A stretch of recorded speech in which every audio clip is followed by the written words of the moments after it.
Sí, hasta ahí. A veces a los cristianos les importa mucho qué piensa la gente del mundo acerca de Jesús. Nada más basta ver en las redes sociales, ¿no? Gente se pelea en debates en Facebook, en TikTok sobre quién es Jesús. Y en cierto sentido, pues es triste porque muchos cristianos tienen la sensación de que tienen que defender la idea de quién es Jesús. Se despierta como un celo dentro de ellos que dice, pelea, defiende a Cristo. Se nos sale el Pedro que llevamos dentro, que quiere mochar orejas con tal de defender a Jesús. Y se nos olvida que Jesús mismo dijo que si él quería, pues él podía hacer bajar ángeles para defenderlo. No nos necesitan nosotros ni nuestra violencia para eso. Entonces podemos respirar un poquito y no sentir esa necesidad de pelear con el primero que insulte a Jesús o que diga algo que pues Jesús no era. Porque pues a final de cuentas, ¿saben qué debería importar más? ¿Quién piensan ustedes que es Jesús? Porque ustedes son sus seguidores. La gente del mundo no lo es. Entonces, ¿qué importa lo que ellos piensan acerca de un hombre que no siguen? Pero, ¿qué piensan ustedes?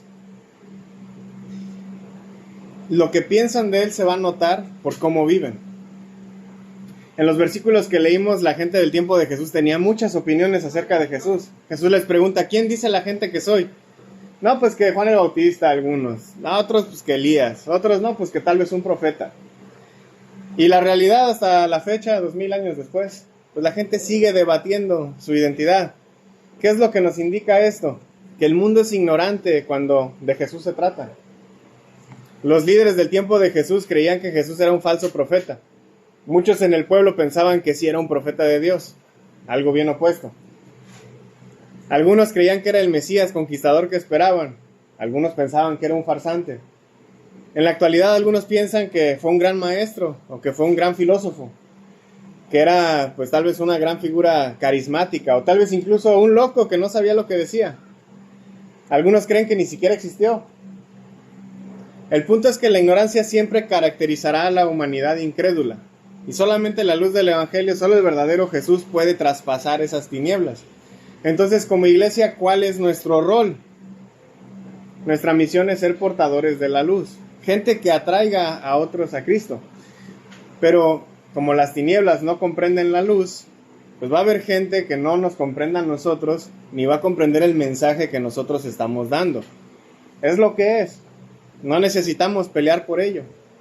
Incluso Jesús en una ocasión le dijo a sus discípulos, si no lo reciben a ustedes ni el mensaje que traen, pues sacúdanse el polvo de los pies y vámonos. ¿Para qué desperdiciar tiempo peleando?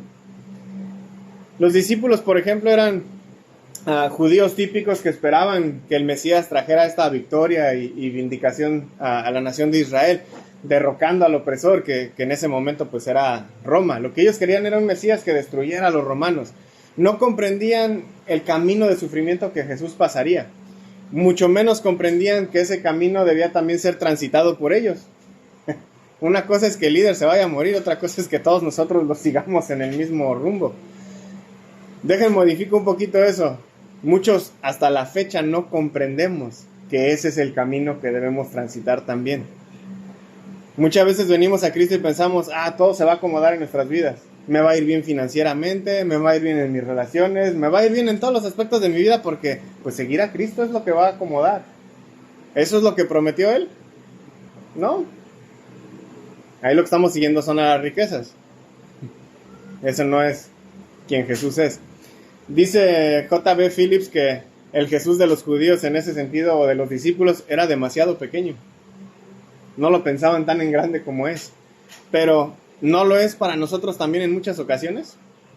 ¿Cómo vemos a Jesús nosotros? Como preguntó Jesús, ¿quién dicen ustedes que es Él? De este lado de la cruz entendemos el sufrimiento que Él pasó, pero de alguna forma se nos sigue escapando el entender que nosotros debemos, como dice Pablo, participar también de sus sufrimientos, que nosotros también tenemos que hacernos semejantes incluso en Él con respecto a su muerte. Pero no es lo que usualmente lo opuesto, lo que se predica en muchas iglesias. Ven a Cristo y te va a ir bien. Da X cantidad de ofrendas y serás bendecido. arrebata las bendiciones. Tú eres un hijo de un rey, así que Dios te va a llenar de bendiciones materiales. ¿Cuántas mentiras se dicen en nombre de Jesús? Por gente que dice que sigue a Jesús. Pero ¿qué es lo que nos dice Jesús en estos versículos? Niéguense a ustedes mismos, tomen su cruz, síganme. El que quiera salvar su vida, la perderá. Debemos entender que nos hacemos cristianos no para ganar más de este mundo, porque ese es casi siempre nuestro enfoque. Me hago cristiano para ver qué más le saco a este mundo, si me puedo hacer más rico, si me puedo ir mejor, si puedo conseguir mejores relaciones. Pero no estamos haciéndonos cristianos para eso, sino para encontrar la vida eterna en la nueva creación. No hay nada más valioso que la vida. Entonces, ¿por qué nos aferramos a lo material? Incluso esta vida la desperdiciamos. Nos ocupamos de más con tratar de tener más trabajo. Trabajamos todo el día, todos los días, y no salimos ni siquiera a disfrutar un rato de lo que tenemos alrededor, porque pues que tengo trabajo. La vida de eso se trata, de trabajar. ¿Qué nos decía Jesús con respecto a los pajaritos?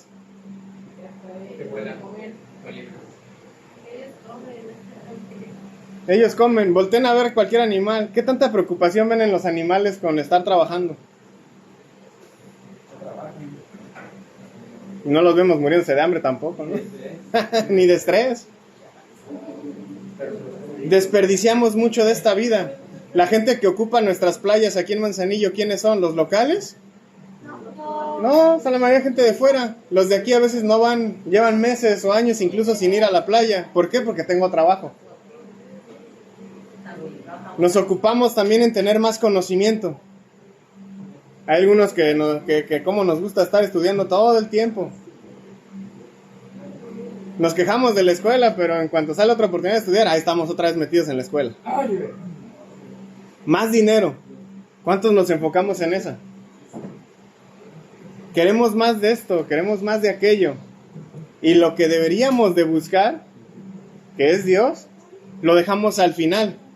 Si es que tengo tiempo de sobra, se lo doy eso a Él. Lo que piensan de Él se va a notar por cómo viven. No necesitan pelear con la gente por lo que la gente piensa acerca de Jesús. Tienen que pelear contra lo que ustedes piensan de Él.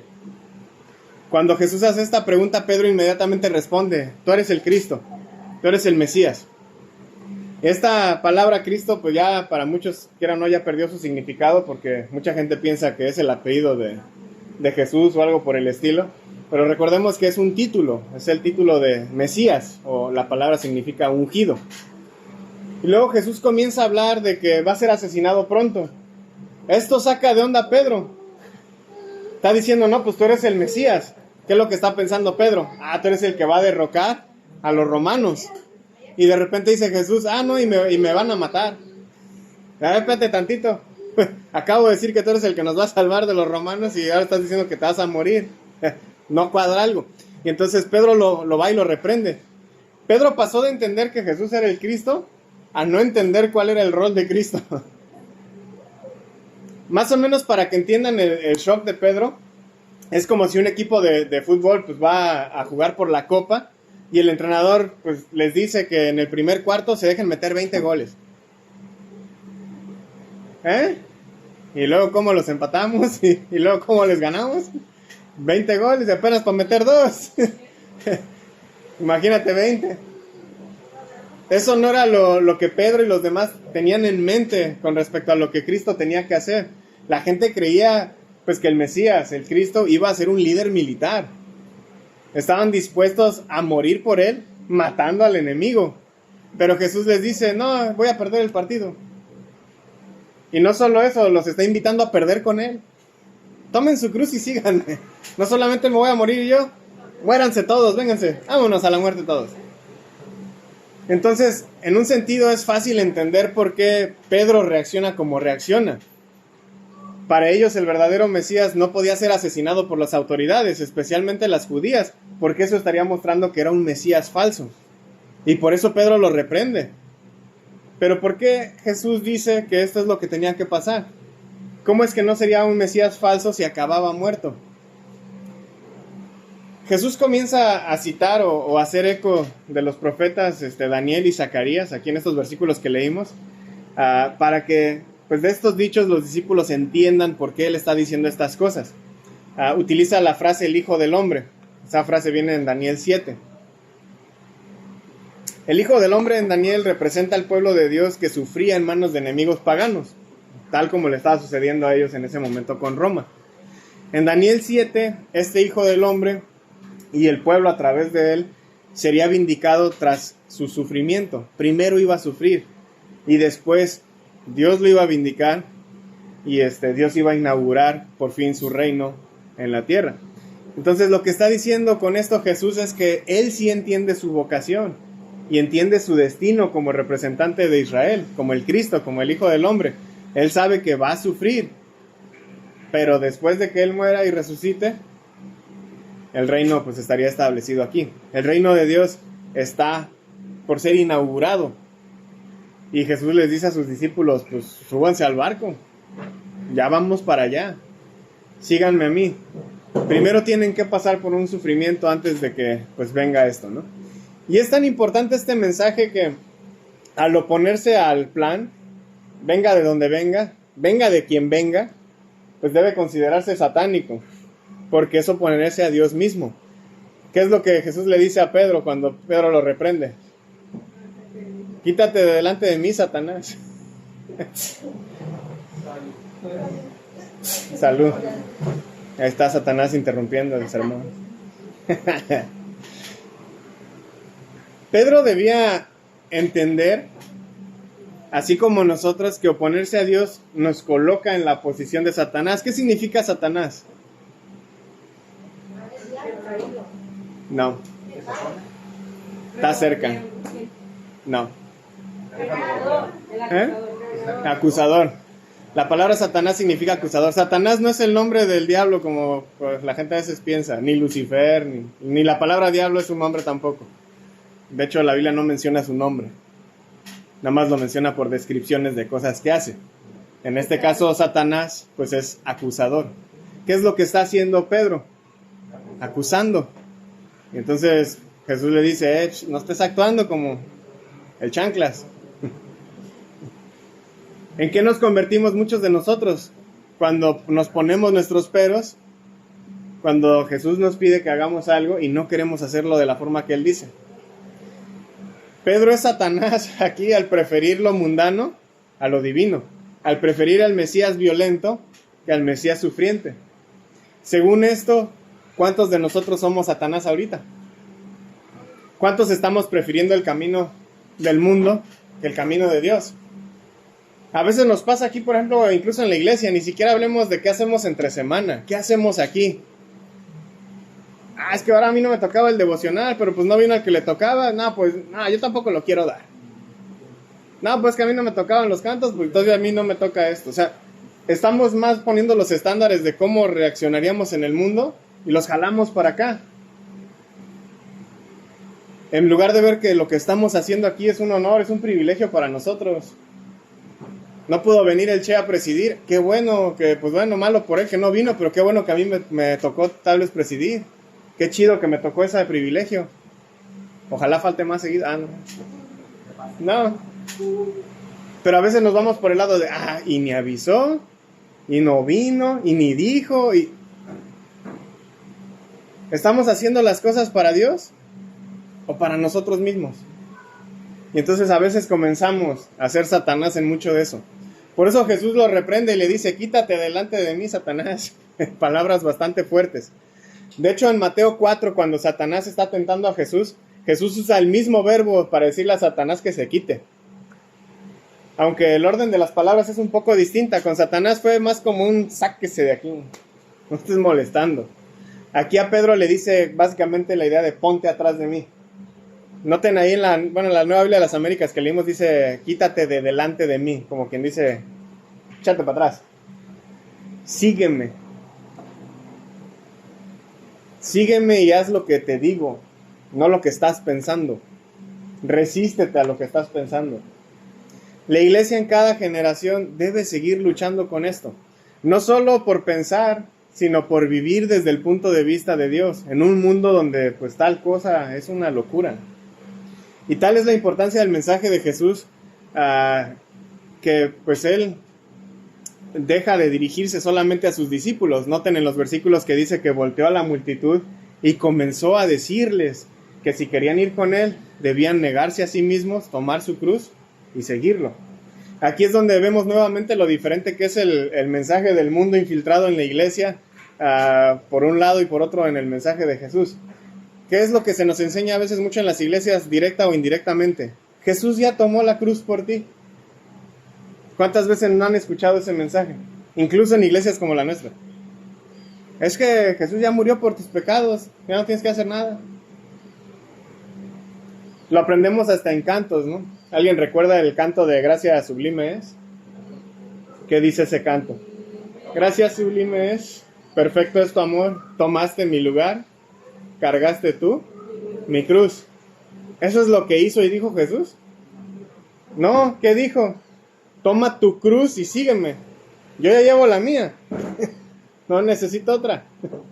Tú agarra la tuya y vámonos para allá. Ve dispuesto a vivir así hasta la muerte. Sígueme. Obviamente en nuestro tiempo ya no matan a seguidores de Jesús en cruces, hasta donde yo sé.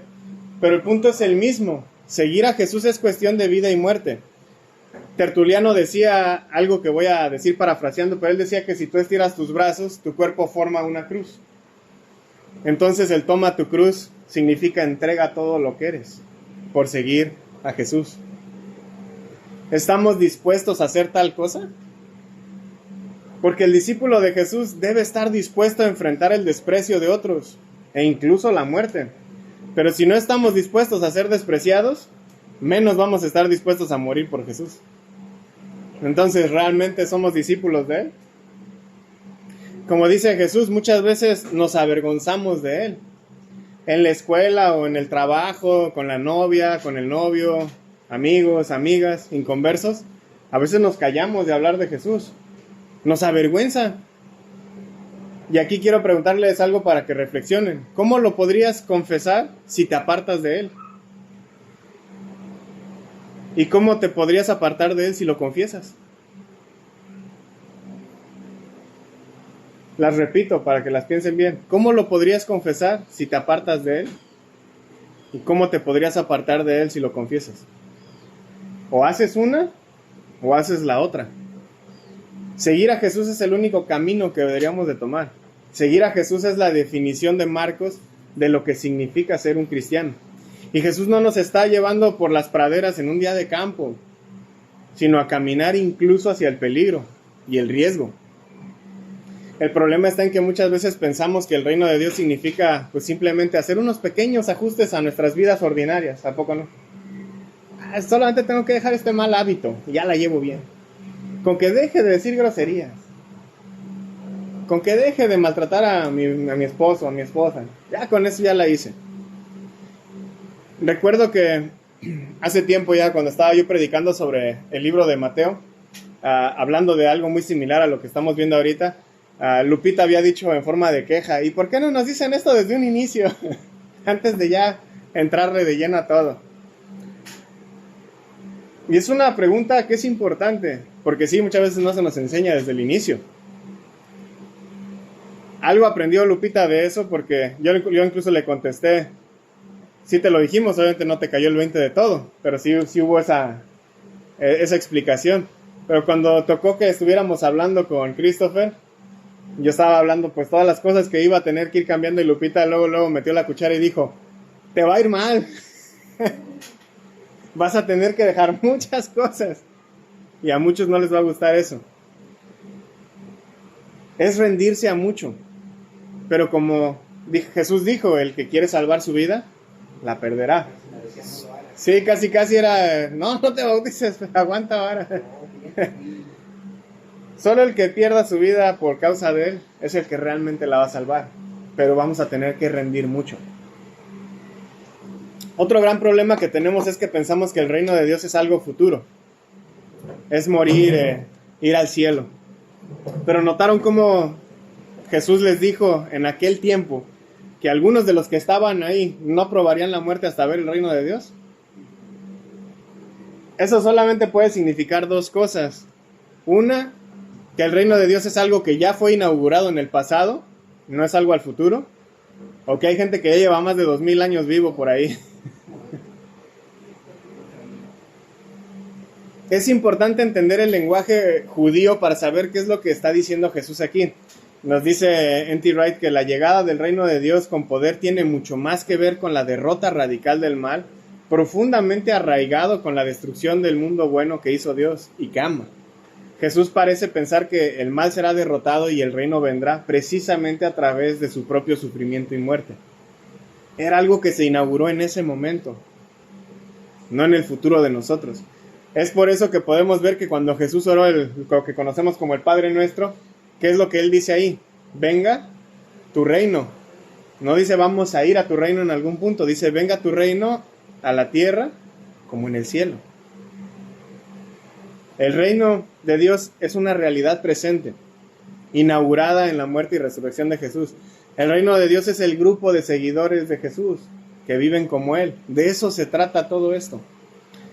Grant Osborne dice que puesto que Jesús es el Mesías, eso significa que sus seguidores debemos emular su vida o imitarla. Seguir a Jesús exige un estilo de vida como el de Jesús. Y eso solo puede ocurrir cuando nos negamos a elevarnos por encima de Cristo y empezar a confiar totalmente en Él. Comenzamos a vivir para lo eterno en lugar de para lo temporal. ¿Cómo están nuestras vidas ahorita? ¿Cuál es nuestro enfoque? ¿Lo eterno o lo temporal? Lo veíamos en peticiones, no estamos bien enfocados en todo el estrés de esta vida. No nos vamos a llevar a Sipón al cielo. Y llegamos y está el SAT, ¿no? Infonavit, y estás aquí también. Hay que comenzar a vivir más para las cosas de Dios en lugar de estas cosas aquí que realmente son temporales. Dándonos cuenta de que pues nunca habrá un sentido duradero de satisfacción o verdadera ganancia de la recompensa terrenal. Trabajamos mucho para ganar mucho dinero, para comprar todas las chucherías que se nos antojan, pero llega esa chuchería y ¿qué hacemos? Ya quiero otra. O sea, ya tengo esa, pero ahora quiero otra. Ya otra vez a chambearle bien duro para tener otra vez mucho dinero para comprarme la otra chuchería que se me antojó. Y así nos la vamos llevando toda la vida.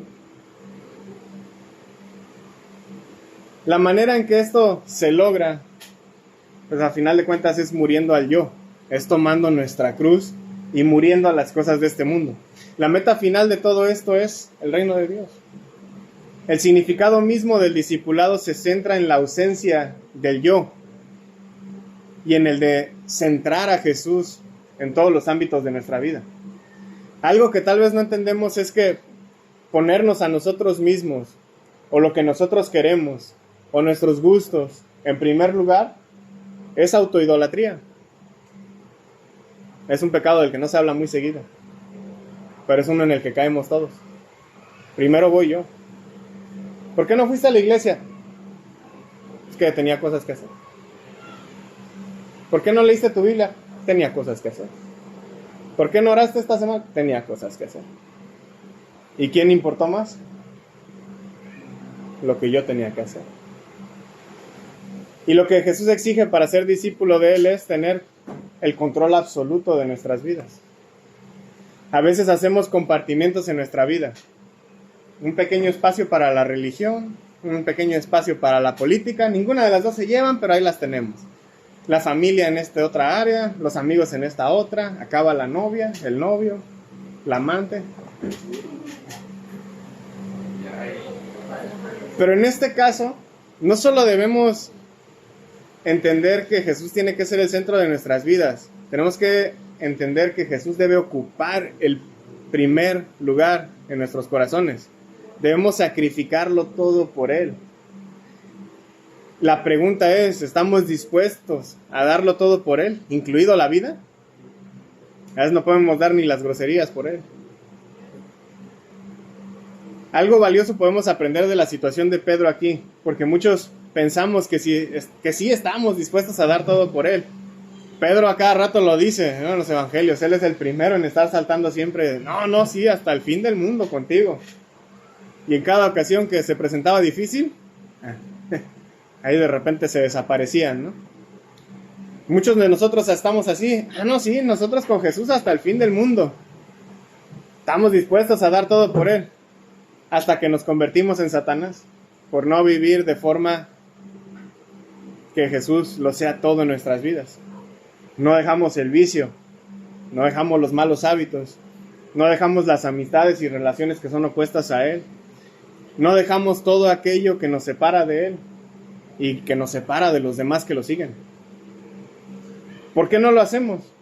¿Por qué no nos separamos de esas cosas? Porque no conocemos realmente a Jesús. Incluso los que desde hace años pensamos que lo estamos siguiendo, muchas veces no lo conocemos. ¿Por qué digo esto? Ya lo dije hace rato, porque depende de la respuesta que demos a la pregunta de quién decimos que es Él. Se va a notar en cómo lo estamos viviendo. ¿Quién es Jesús en mi vida si no lo es todo? Porque el vicio tiene lugar en mi corazón. ¿Quién es Jesús en mi vida si no lo es todo? Porque los malos hábitos tienen un lugar en mi corazón.